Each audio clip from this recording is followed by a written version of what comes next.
আজকে আমি তোমাদের সঙ্গে শেয়ার করব সুজির গোলাপ জামুন মিষ্টি। আর এই সুজির মিষ্টিটা দেখে আর খেয়ে কেউ কিন্তু বুঝতেই পারবে না এই মিষ্টিগুলো সুজি দিয়ে বানিয়েছি। একদম তুলোর মতন নরম তুলতুলে এই মিষ্টিগুলো খেতে হবে, আর ভিতরটা হবে পুরো রসে ভরা, জাস্ট মুখে দেওয়ার সঙ্গে সঙ্গে মিলিয়ে যাবে। একবার এই সুজির গোলাপ জামুন মিষ্টিটা বাড়িতে বানিয়ে দেখো, পরিবারের সবাই কিন্তু খুব পছন্দ করবে, আর একটা দুটোতে কিন্তু কারোরই মন ভরবে না। একদম সহজভাবে এই রেসিপিটা আমি তোমাদের সঙ্গে শেয়ার করব, যাতে যখনই তোমাদের মিষ্টি কিছু খেতে ইচ্ছা করবে ঝটপট কিন্তু তোমরা এই গোলাপ জামুন মিষ্টিটা তৈরি করে নিতে পারবে। তো হ্যালো এভরিওয়ান, কেমন আছো তোমরা সবাই? আশা করি খুব ভালো আছো and welcome to my channel. তো রেসিপিটা যদি ভালো লেগে থাকে তাহলে একটা লাইক অ্যান্ড শেয়ার করে রাখবে, আর আমার চ্যানেলে নতুন বন্ধু হয়ে থাকলে চ্যানেলটাকে সাবস্ক্রাইব করে নেবে। তাহলে চলো দেখে নেওয়া যাক আজ আমার রেসিপি সুজির গোলাপ জামুন মিষ্টি। তো রেসিপিটা বানানোর জন্য প্রথমে আমি একটা কড়াই নিয়ে নিয়েছি, আর কড়াইতে আমি 2 টেবিল চামচ ঘি নিয়ে নেব। আর ঘিটা যখন মেল্ট হয়ে আসবে আমি এতে দিয়ে দেব 1 কাপ সুজি। আর এই 1 কাপ সুজি দিয়ে কিন্তু আমি অনেকগুলো মিষ্টি বানিয়ে নেব। তো এবার আমি সুজিটাকে খুব ভালো করে ভেজে নেব। সুজিটা কিন্তু ব্রাউন কালার আনা চলবে না, যতক্ষণ সুজির গন্ধটা চলে যাচ্ছে আর ঘিয়ের গন্ধটা সুজির মধ্যে চলে আসছে ততক্ষণই কিন্তু সুজিটাকে আমি ভেজে নেব।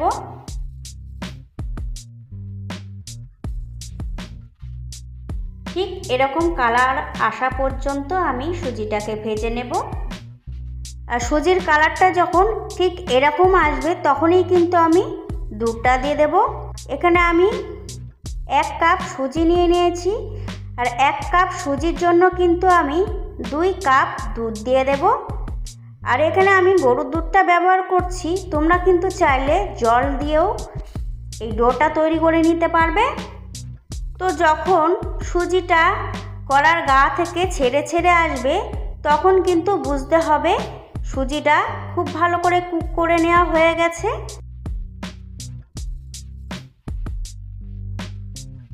এবার আমি একটা প্লেটে সুজিটাকে নামিয়ে নেব। আর সুজিটাকে নামিয়ে নেওয়ার পরে স্প্যাচুলাটা দিয়ে আমি একটু স্প্রেড করে দেব। এতে করে কিন্তু খুব তাড়াতাড়ি সুজিটা ঠান্ডা হয়ে আসবে।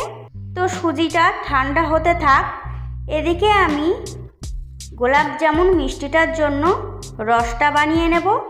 তার জন্য এখানে আমি একটা পাত্রে 1 কাপ চিনি নিয়ে নিয়েছি, আর 1 কাপ চিনির জন্য কিন্তু আমি 1 কাপ জল দিয়ে দেব। এই পরিমাণটা কিন্তু ঠিকঠাক রাখতে হবে, যতটা তুমি চিনি নেবে ততটাই কিন্তু জল দিতে হবে। তো আমি এখানে 1 কাপ চিনি দিয়ে দিয়েছি আর 1 কাপ জল দিয়ে দিয়েছি। এবার আমি এই চিনি আর জলের মধ্যে দিয়ে দেব 3টি এলাচ। এতে করে কিন্তু রসের মধ্যে খুব সুন্দর একটা ফ্লেভার চলে আসবে। তো এখানে আমি 3টে এলাচ দিয়ে দিলাম, আর একটু কালারের জন্য দিয়ে দেব স্যাফরন। এখানে আমি 1 চিমটি স্যাফরন দিয়ে দিচ্ছি। এতে করে খুব সুন্দর একটা কালার চলে আসে গোলাপ জামুন মিষ্টির মধ্যে। তো এটা অপশনাল, তোমাদের কাছে থাকলে দিয়ে দেবে, না থাকলে কোনো ব্যাপার না। যদি থাকে তো অবশ্যই কিন্তু একটু দিয়ে দিতে পারো, তাহলে কিন্তু কালারটা খুব সুন্দর আসবে।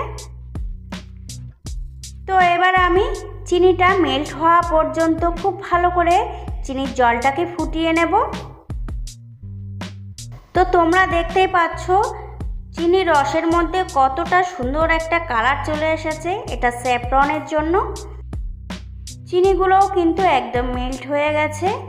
আর আমি কিন্তু এখানে 2 থেকে 3 মিনিট খুব ভালো করে জলটা ফুটিয়ে নিয়েছি।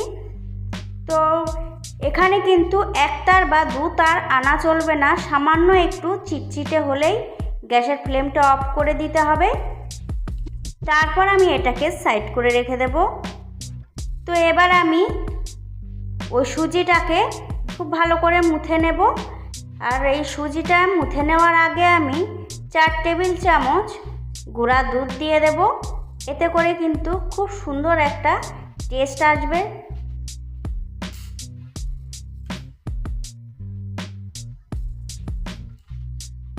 তো গুঁড়ো দুধটা আমি দিয়ে দিয়েছি। এবার আমি হাতের সাহায্যে খুব সফট একটা নরম ডো তৈরি করে নেব। আর মেখে নেওয়ার সময় অবশ্যই আমি হাতে একটু ঘি নিয়ে নিয়েছি। তোমরা ঘি নিয়ে নেবে, এতে করে কিন্তু হাতে আর লেগে ধরবে না। তো এই যে সুজিটাকে কিন্তু আমি খুব ভালো করে সফট একটা নরম ডো তৈরি করে নিয়েছি। এবার আমি এর থেকে ছোট ছোট লেচি কেটে নেব।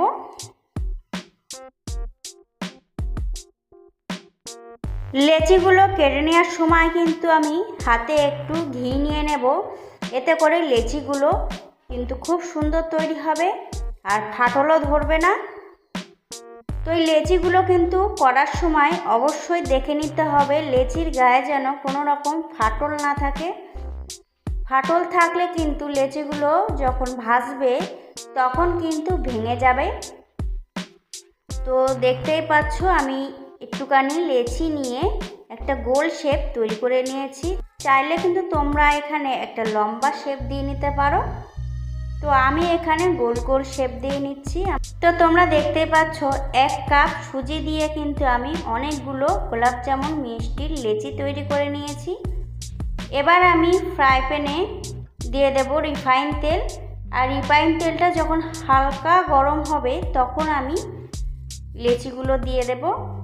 আর লেচিগুলো দেওয়ার সঙ্গে সঙ্গে কিন্তু নাড়াতে যাবে না, কড়াই ধরে একটু ঘুরিয়ে ঘুরিয়ে নিলেই কিন্তু মিষ্টিগুলো নাড়তে শুরু হবে, নিজে নিজেই নড়বে।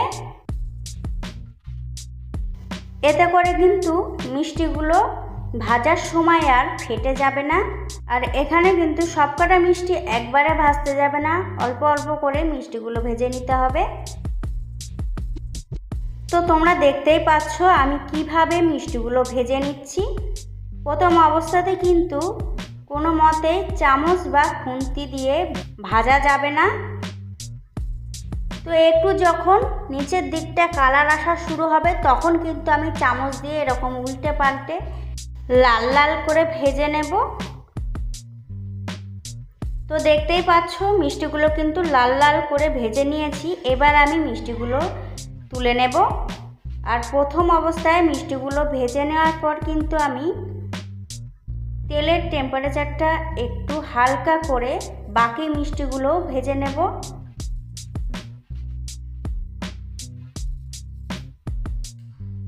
তো প্রত্যেকটা মিষ্টি কিন্তু আমার ভাজা হয়ে গেছে। আর মিষ্টিগুলো ভেজে নেওয়ার সঙ্গে সঙ্গে তুলেই কিন্তু আমি রসের মধ্যে দিয়ে দেব। আর রসটা কিন্তু অবশ্যই হালকা গরম থাকতে হবে। আর যদি রসটা ঠান্ডা হয়ে যায় সেক্ষেত্রে কিন্তু রসটা একটু গরম করে নিতে হবে। আর রসটা গরম করেই কিন্তু মিষ্টিগুলো রসের মধ্যে দিতে হবে।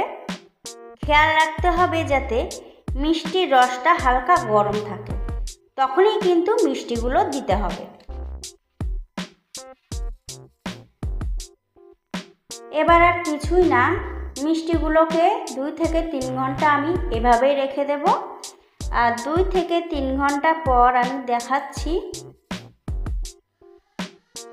2 থেকে 3 ঘন্টা পর আমি ঢাকনাটা খুলে দেখাচ্ছি। দেখো মিষ্টিগুলো কতটা সুন্দর ফুলে উঠেছে আর পুরো মিষ্টির মধ্যে কিন্তু রসগুলো ঢুকে গেছে। তো কেমন লাগছে অবশ্যই কিন্তু আমাকে কমেন্ট করে জানাবে মিষ্টিগুলো। এবার এই মিষ্টির মধ্যে আমি একটু রস দিয়ে দেব। আর আমি একটা মিষ্টি তোমাদেরকে কেটেও দেখাচ্ছি কতটা সুন্দর লাগছে, দেখো। তো তোমরা দেখতেই পাচ্ছ মিষ্টিগুলো পুরো ভেতর পর্যন্ত রস ঢুকে গেছে আর কতটা নরম তুলতুলে হয়েছে। তো খুব সহজভাবে আমি তোমাদের সঙ্গে রেসিপিটা শেয়ার করলাম। কেমন লেগেছে অবশ্যই কিন্তু আমাকে কমেন্ট করে জানাবে। আর তোমরা কে কোথা থেকে দেখছো সেটাও কিন্তু আমাকে কমেন্ট করে জানাবে। তাহলে আজকের মতন এই পর্যন্ত, দেখা হচ্ছে অন্য কোনো রেসিপি নিয়ে। ততক্ষণে সবাই ভালো থাকবে, সুস্থ থাকবে। নমস্কার।